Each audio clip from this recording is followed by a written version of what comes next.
Mitchell Hora has been a farmer since birth and an entrepreneur since at least college. Now he finds himself closely watching the changing policies in Washington, D.C. to see how it could impact what he does with his fellow farmers. Hi, I'm Dave Price, and this is the American Farmland Owner Podcast.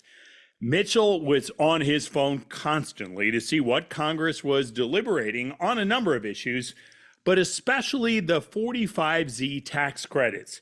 He has a lot of optimism about 45Z, and not just because of what he does with his business. We're going to start our conversation with him with what he's up to right now. All right, first time on the podcast. I've wanted to have you on for a while, but what are you all about? You got a lot of things going on, so give us a little insight in your complicated life. Yeah, no, happy to join. Number one, I'm a farmer. I'm a seventh generation on my family's farm in Washington, Iowa, Ainsworth, Iowa. It's rural southeast Iowa. Ainsworth is a suburb of Washington, Iowa, right? Yeah, the big metropolis of Washington. Yeah. We've got Ainsworth has a truck stop and a bar and a bunch of churches, of course, just like All you every need, baby. small town. All you need. All Every you other need. small town here in Iowa. Pretty typical. But Ainsworth, Iowa. This is my family's 152nd crop grown here in southeast Iowa.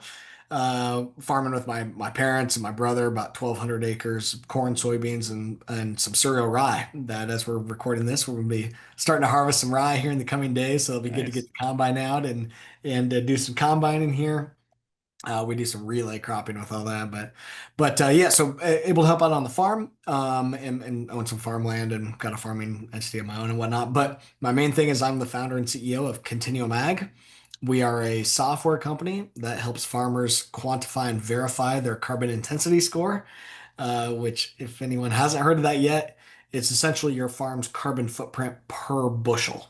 So we can calculate what is the carbon footprint of your operation as you are growing corn and soybeans.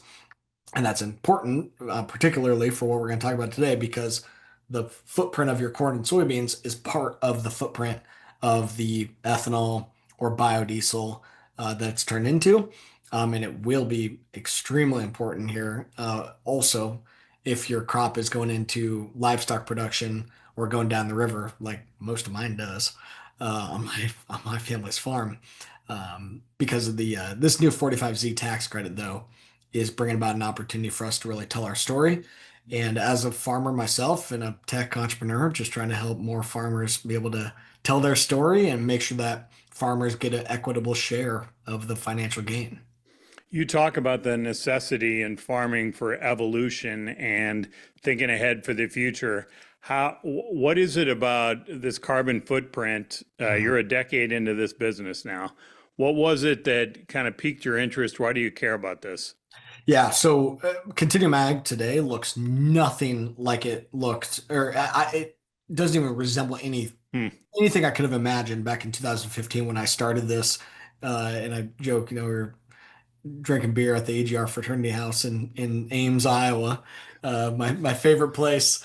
But I was a junior in college when I officially launched Continuum Ag. Knew that I was going to. The original idea was to be an agronomy crop consulting company, do soil sampling and crop consulting, traditional ag, independent crop consulting business down in southeast Iowa, and be involved in the family farm and maybe hope raise a couple kids, and that was the plan.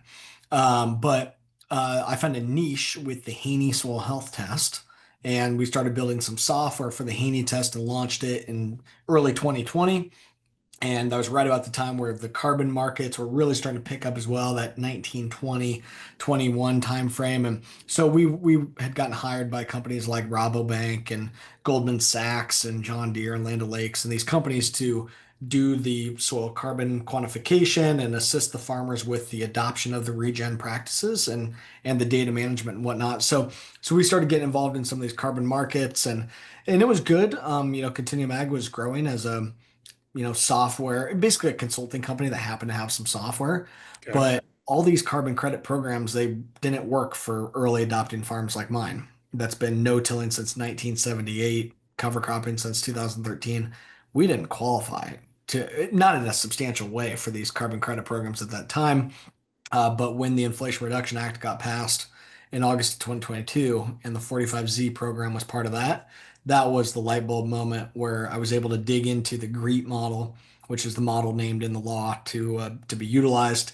Dug into that, calculated my farm's carbon footprint, calculated the financial value of that, and it's like, wow, this is the real deal here now. And this is now a federally backed program with the scale of the US biofuel market, meaning 40% of the crop that we grow in this country being directly impacted by this thing.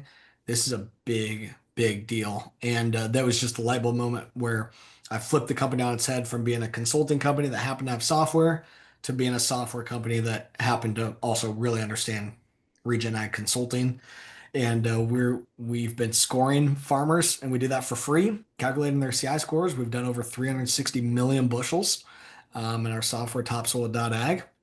And we're also the only ones that have ever issued verified CI, which is ultimately what every single bushel is going to need to participate in this new tax credit market. Is you've got to have your data put together field by field in order to calculate your carbon intensity score field by field.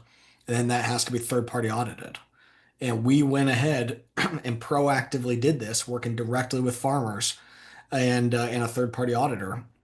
And we went and verified 29 million bushels earlier this year of 2024 crop, just proving that we can verify these bushels at scale. Farmers can undergo rigorous ISO audit and certification protocols.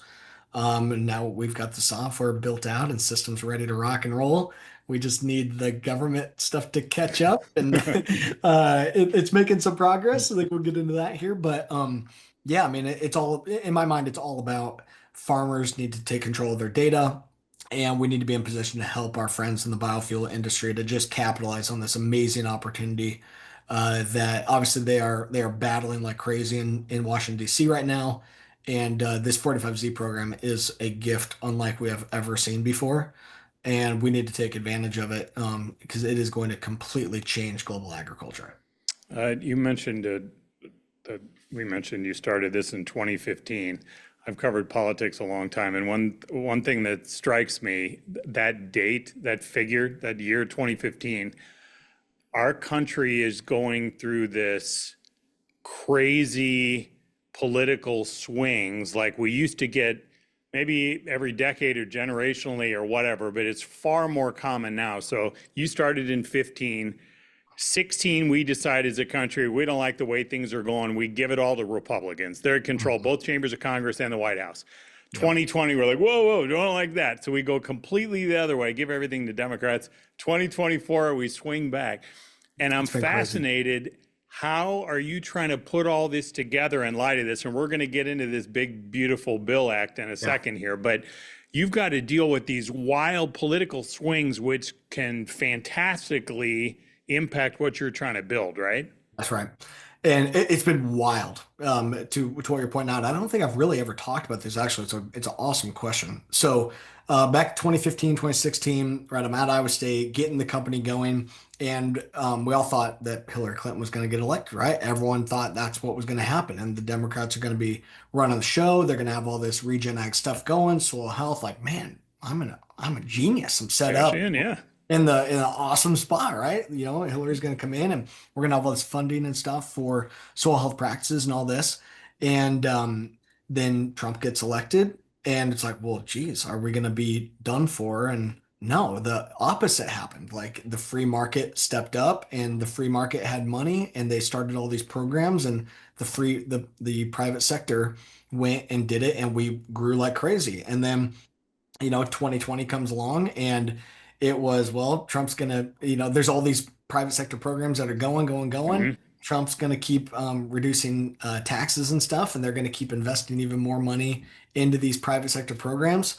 And at that point, venture capital, now that was going bonkers. We're like, oh man, there's companies raising money, just crazy, right? Gangbusters. And then, especially with COVID, all the money that was printed, like if you were in the venture capital space, you could raise money basically like and not even have anything. And we actually had kind of company that was actually doing some pretty decent stuff. Then Trump doesn't get, Biden gets elected. And of course, a lot of that did end up crashing down. But then policy came in through the Inflation Reduction Act to say, well, hey, here's the government now stepping in to fill Mhm. that now the private sector is not going to pay for this stuff. And now government coming in to be able to do it and unveiled this 45Z program. And that was the massive light bulb moment of like, all right, well, this is great. And by law, the Biden administration was supposed to have the 45Z rules done on December 31st of last year, 2024. Because by law, 45Z started on January 1, 2025. And it did go into effect, and it still is in effect here today, whether or not, big beautiful bill happens or not, it is in effect. But then, of course, like I said, Biden administration did not get it done. Trump comes back in, and now they have slashed like all of those green spending things except for 45Z. It is one of the few that is remaining in the big beautiful bill, and not only in, but being extended, being fortified to help U.S. farmers, North American farmers. And it's like, wow. I mean, so point being is, yeah, we've had a tremendous amount of ups and downs, had to navigate and pivot and change how we talk about things, right? Change the verbiage that we use, change the types of companies that we're talking to and stuff. But by and large, able to keep navigating through. And it fits my overall thesis, though, that regenerative ag is the future. Farmers should be adopting these soil health practices, such as reduced tillage and no-till and cover crops and better fertility management and stuff.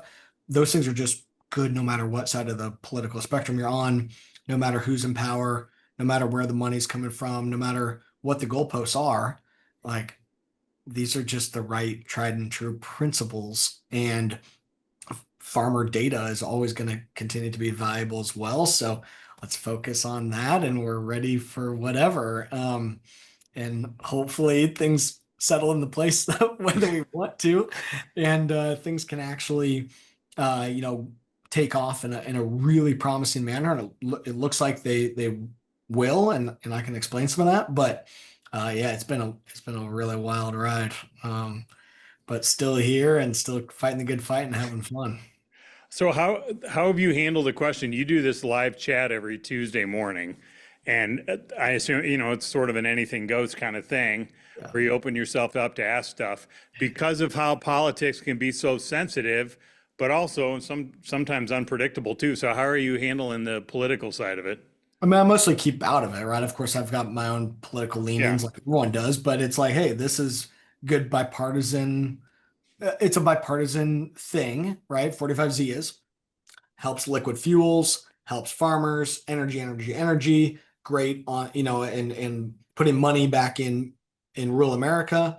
A lot of Republican kind of things, but also we actually do decarbonize not only ag, but transportation and energy, huge emitters.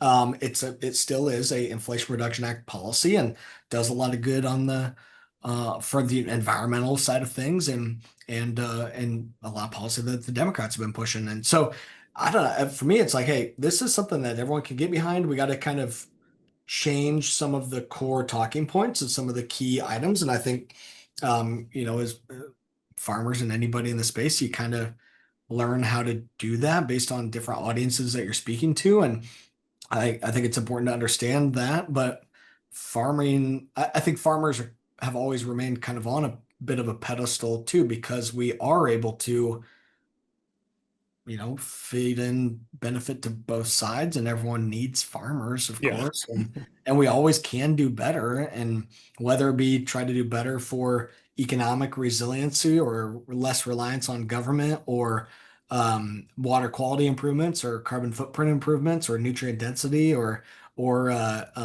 America First policy or avoiding issues with foreign trade and stuff like whatever it is like farmers and strong ag policy and stuff is important no matter what. So I don't know. It's been good. And I haven't gotten too much like real hardcore, like um too politically aimed questions here, at Okay. least for a while. There was a lot of that early on, right? Of oh, if Biden doesn't get elected, Trump's gonna come in, he's gonna kill all this stuff. It's like I don't know. This ties a lot to his talking points, and obviously we're seeing that play out here now. So I don't know. It's been wild to navigate, but obviously it creates a lot of uncertainty is ultimately what the swings that we're going through, what it does. And I've just kind of been the pendulum in the middle swinging, trying to navigate through and ultimately just trying to advocate and fight on behalf of the American family farm. Okay, so let's set up with what we're experiencing at this point. And as I told you before I started recording, I started sweating a little bit about whether to go through with this conversation. Obviously, the conversation's recorded. We are talking to you on Tuesday afternoon, Yeah. okay, before the 4th of July holiday, to get this podcast all put together and sent out so we can always get it sent out on time. So I start sweating out because at first I'm like, oh, this guy's going to be great. I've wanted to have him on for a while. The Senate's doing the big, beautiful bill act. They're going to knock that sucker out on Monday night. Maybe it's the middle of the night, what have you, whatever. Yeah. And then goes on to the House. I didn't think there was going to be a lot of drama there as long as they figured this all out. You would know exactly what the final Yeah. passage looks like, so there's no uncertainty. And No. then as Tuesday morning starts going by, I'm like, son of a gun, this sucker is still not done. What Mhm. if they screw with 45Z here and some last minute craziness, part of some deal? And then I started sweating out. I almost emailed you back to be like, man, are we making a mistake here? Should we like time out on this and pause and not meet, not talk till next week when we know what the heck's going on? All right, Yeah. then the drama's over. Vice President Vance jumps in and is the tie-breaking vote, so this sucker passes 51-50 Mhm. after three Republican senators did not go along with the final package. Yeah. What we had wanted to talk about, though, primarily this had all been figured out, and I think Iowa Yeah. Senator Chuck Grassley was a big part of the negotiations with 45Z. So as we know it, as of Tuesday afternoon, That's right. we don't think it's going to change in the House, but just to put that qualifier in there. Yeah. How important, how big of a deal is this extending it through? And I think it goes through 29, is that right? Correct. Okay, so how big a deal is this? Yeah, it's a big deal. So, yeah, this is continuing to change minute to, hour by hour, and even in Yeah. the 20 minutes we've been on here, I don't know, maybe things I know. are changing.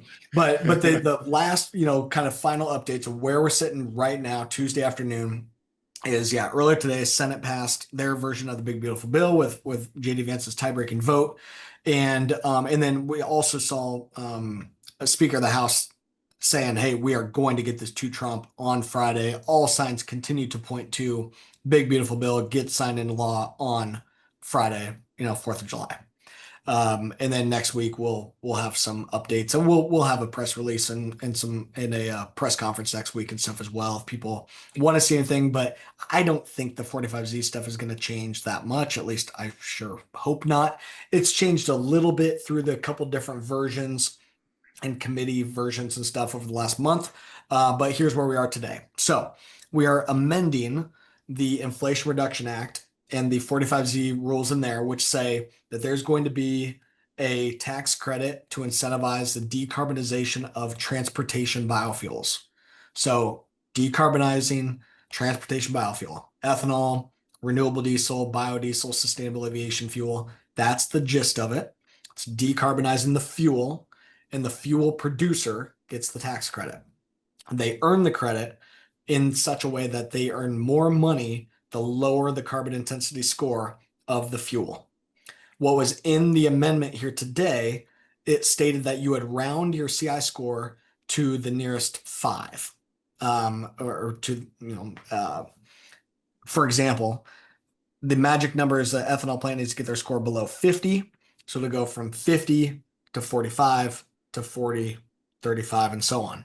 And you'll round to the, every five. Nearest five, yeah. Before it looked like it would be every single point, right? And the concept is that for every point you lower your score, you earn 2 cents per point per gallon. Well, now since it's every 5 points, now it's just 10 cents for every 5 points you lower your score per gallon. As long as you meet the red tape. Of course, everything's got red tape. But of that biofuel producer's carbon intensity score, the farmer contributes about half of the score. And for a quick number on that, corn today has an average CI score of 29.1, and that is the default given to us by the Department of Energy. They've been doing it for 30 years. But we all have a corn CI score of 29.1. Soybeans have a CI score of about a 42. But on the farm, we can lower our CI score, and therefore, the lower the carbon intensity of the corn or soybeans, the lower the carbon intensity of the biofuel. Anyway, the original law said tax credit from start of 2025 through end of 2027, so 3 tax years. What's in the Senate version of the big beautiful bill is to make it through 2029. In previous versions, 2031 was stated, so a 4-year extension. They whittled that down to just a 2-year extension. So 5-year program, 2025 production through 2029 production. So meaning 2024 corn and soybeans still subject to this credit because it's your 2024 crop that's being produced in the fuel that's being produced right now as we record this. So we need to be thinking about 2024 growing season through 2029. And it's biofuel producers get the credit, right? But the biofuel producer needs to buy the data from the farmer. And that's where we fit in, right? As Continuum Ag as a software company to help to enable that transaction to happen with transparency and with third-party accountability and the audits and the whole 9 yards. But anyway, so 2029, so a little bit of an extension, the rounding thing. The feedstock is restricted to North American feedstock. This was a big discussion point over the negotiations here. There was a previous version of the Senate bill said we can use foreign feedstock, but at a discount. So you won't be able to earn the full credit amount. They would discount it down, but you could still use foreign feedstock. Now they've gone away with that. They've sided with the House, who in the House version passed a month ago, said North America feedstock only. So that's where we are today. So North America feedstock. That really opens up the opportunity for canola to be part of it, gets rid of the Chinese used cooking oil issue, which is the major foreign issue. Canada's Canada's our largest foreign buyer of ethanol. So it's, I think, of it a important olive branch to say, hey, we'll take in your Canadian feedstock, but continue to buy our US biofuel. That's going to help them agree to be the 51st state, I think. Yeah. Part of they'll get in on. Yeah, we'll see. We'll see if he ramps back up some of those conversations later. Yeah. But anyway, so those are the major ones. They still have a no indirect land use change component in there, which is great. That basically lowers the CI score across the board. Really helps, especially for plants that did not have a very good score. And we're really wanting the carbon capture or the pipelines and stuff. Disregarding indirect land use change lowers everybody's CI score, and gets everybody a little bit lower and more kind of in the ball, in the ball game now. So all good stuff along those lines. The loser in the current version is sustainable aviation fuel. Yeah. Before they were looking at earning a credit up to $1.75 per gallon, or for ethanol, biodiesel, renewable diesel, they maxed out at $1 per gallon. SAF was going to be $1.75. Now Senate leveled the playing field, said $1 for everybody. Yeah. They whittled that down. And in the current version, you would really not end up converting ethanol into jet fuel. It's called alcohol to jet. The tax credit and financial value of ethanol is a lot better as a standalone fuel versus converting the ethanol into SAF. So in the current version of the bill, what's been passed by the Senate, the ethanol to jet system that has big ambitions, it's not gonna fly, right? They say. However, one quick final caveat on that, sorry, is Senator Joni Ernst, from Iowa here. She does have an amendment that I saw a draft of yesterday or day before, where she said, hey, why don't we have where the ethanol plant and the SAF producer can each get the credit? It's definitely double dipping to an extent, but it does absolutely solve this problem where the ethanol plant produce ethanol, earn the credit, then sell your ethanol to the SAF producer. They can earn the credit separately. Yeah, they're not going to get the max $1.75 anymore. It's whittled down. They get a portion of $1 based on their CI score, but it would absolutely solve that problem. Swapped a couple of messages with one of the major SAF producers yesterday, and they loved what they were seeing coming from her. But unfortunately, she just ran out of time today, Yeah, and that particular amendment did not see the get light of day. included. I Hmm. don't know if they would resurface it on the House side. Maybe some of the folks on the House side could bring it back in, and then Then it's somehow got to go back to the and Senate it's got to again, go though. back. Yeah, So I don't know that they would do that. Or if they just wait and say, hey, we got to get this thing passed because Trump's going to kill us if we don't get it yeah, done by July 4th. yeah, right. And then they'll, maybe amend something later and get it fixed. But yeah, SAF took a major loss here today in the Senate version of the Big Beautiful Bill, but farmers and American ag in general, amazing, amazing. That is, it's interesting you bring that up because that is the one thing about the way Congress works, right? Like it has to be, and I get it. Trump likes his names and he's a master messenger and big, beautiful bill. I mean, who the heck's going to oppose that, right? Yeah. But when you have this enormous stew pot of stuff, Hmm. which is, of course, how they're able to get certain things through. So you hold your nose at some stuff and take some of the stuff you like.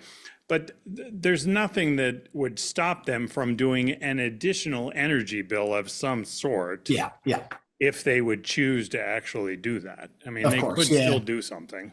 Yeah, I mean it's the one big beautiful bill instead of the 15 15 smaller ones. medium beautiful bills, right? But I mean this is just kind of the weird political system that we're in right now, right? I'm Yeah. I'm too young to have a good grasp on that of like I would think that it should be, hey, I've got an idea for a new law and let's put that through and let's make some amendments on that one law. Well, now we just package everything Yeah. together. Inflation Reduction Act and this and Tax Cuts and Jobs Act was, basically what this was the first time. Hmm.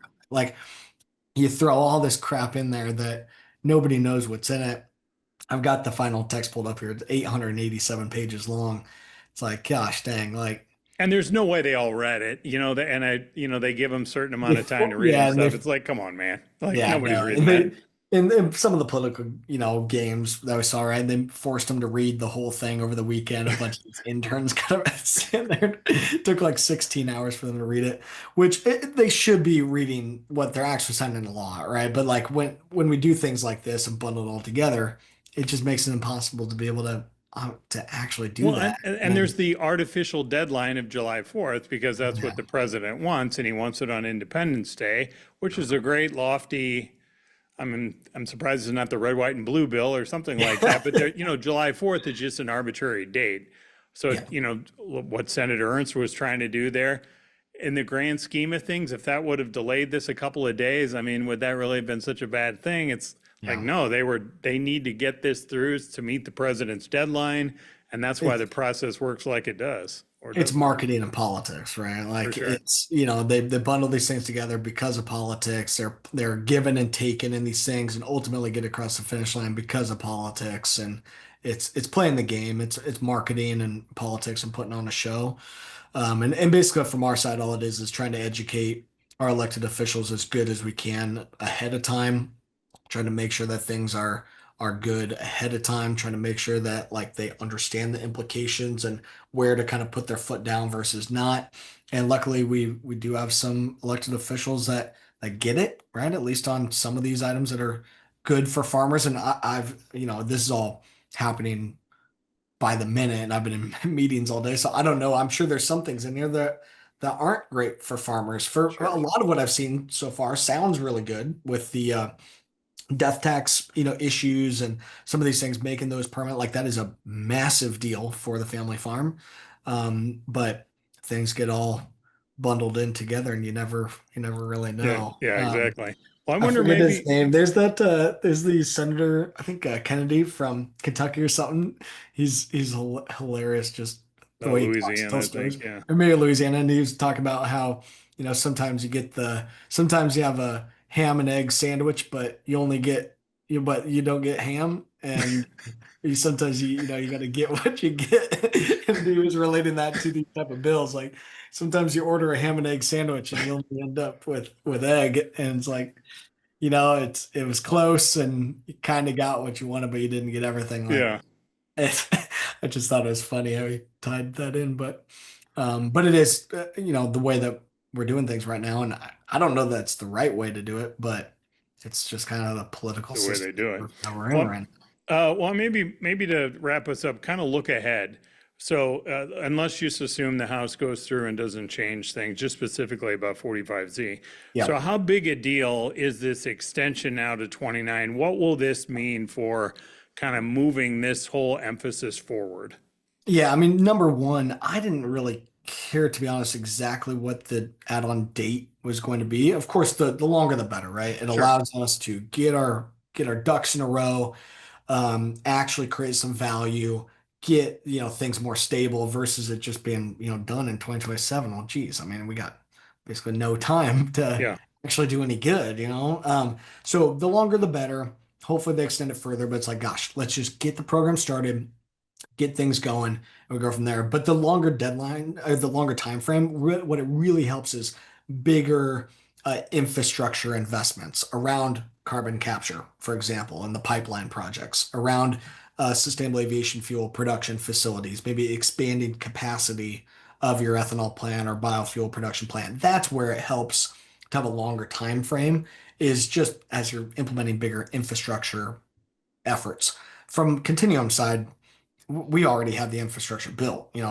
We've invested millions of dollars over the last multiple years, thinking it was only going to be a 3-year thing. We better strike while the iron's hot, and we've been sitting ready to go, and we're just waiting. And on the farmer side, a lot of times we're dealing year to year anyway. So yeah, the key thing for the farmers, I think, is just stability and knowing what's going to happen. And it looks like we're finally going to get that. But to speak a couple particulars about this, and from a farmer and audience lens, number one, you need to get your data organized. And I'm talking 2024 data and 2025, whether that be with a software like ours, topsoil.ag, or somebody else's, I don't really care. But the data is the key to any type of value, any type of monetization. My piece is just the data is the value, so I think the farmer should own it, and the farmer should own their data and should control, and there should be transparency in the value share. And in the program, there's plenty of money to go around, plenty of money for everybody without people needing to get greedy, because it's an amazing program, amazing opportunity. To put some numbers to that, we've scored 360 million bushels of US corn. The average carbon intensity score is 11.5. So instead of being 29.1, 11.5, about a 60% reduction in the carbon footprint based on the average farmer, what we're already doing, 11.5. My farm last year was a 2.6. Hmm. We have some of our farmers significantly carbon negative. My soybeans last year were negative 19, just for some quick context. But even the average farmer, 11.5, that's worth about $1.02 per bushel in total 45Z value, $1.02 on average. Then the farmer's going to get a portion of that. The ethanol plant's going to get a portion of that. There's some cost, of course, in generating all this, but $1.02 per bushel. I mean, like, there's plenty of pie to be split up there as we start splitting the pie. And then farmers that are doing more practices, your pie is even bigger. And that's what I love is 45Z is based on the GREET model and a scoring system where farmer, you get to choose. You get to choose field by field what practices work best for you, and how low you want to take your CI score, and that's going to be based on what type of financial value you can return. But yeah, get your data managed now, get your ducks in a row, because it's absolutely going to be I think it's going to be an early bird gets the worm opportunity. It's still a short term, no matter how you look at it, whether it be 3 years or only 2 more years or the next, or a 5-year thing, whatever it may be. It's still like, let's make hay while the sun shines. And let's also show that farming already, we're doing 60% better than what we're given credit for. And we can decarbonize even more than that. Hey, we've got a scalable, amazing story to tell here, not only about decarbonizing, but energy and investing back in our rural communities and actually doing good with policy. And I think, 45Z on the farmer side, if it was that $1.02, like I said, on about 6 billion bushels annually that goes into this, you're talking $6 billion a year shared amongst the ag community. If you get carbon capture and other stuff, it could be Hmm. higher than that. The max right now would be about $23 billion a year if every producer, every biofuel producer maxed out the credit, which it's not going to happen. Like, Sure. no way, even by 2029, no way. But anyway, billions of dollars back to middle America and rural communities. That a lot of that is going to go right back into our rural communities and investment there. And I don't think it's going to end up actually costing the federal government anything by the time it's said and done. I think by the time you are stimulating the economy to that level, that money gets reinvested back in. Unfortunately, it's going to drive some inflation as well, right? This is from the Inflation Reduction Sure. Act. You got to remember that. But ultimately, if farmers can really capitalize here, I mean, a lot of times policy and these enabling things they do drive up inflation. But as long as the farmer continues to at least get their fair share and understand the concepts and make sure that they don't get screwed, I'm great with it. So. Yeah, we'll see. And then last thing maybe that we end on is this is about biofuel, right? But this is going to cause a ripple effect that I'm the most bullish of anybody on this program. And even I think I'm underestimating the ripple effect and impact that this is going to have globally. Meaning we're setting a precedent here as to how to quantify the carbon footprint of corn and soybeans, and the carbon footprint of biofuel. We're setting a precedent about how to quantify it, how to verify it, how to track it, how to monetize it. We're doing that for the biofuel supply chain, a massive, massive supply chain. But that's setting a precedent that can be utilized for animal ag supply chains, international supply chains outside of corn and soybeans, supply chains outside the US. We're setting a precedent here about how to actually quantify and verify and monetize the carbon footprint of a farm and of a supply chain. And that precedent, I think, is going to completely change global agriculture and for the better. That farmers, that farm data, like I said, I mean, the average farmer in a carbon credit program, they're getting maybe 10, 15, $20 an acre.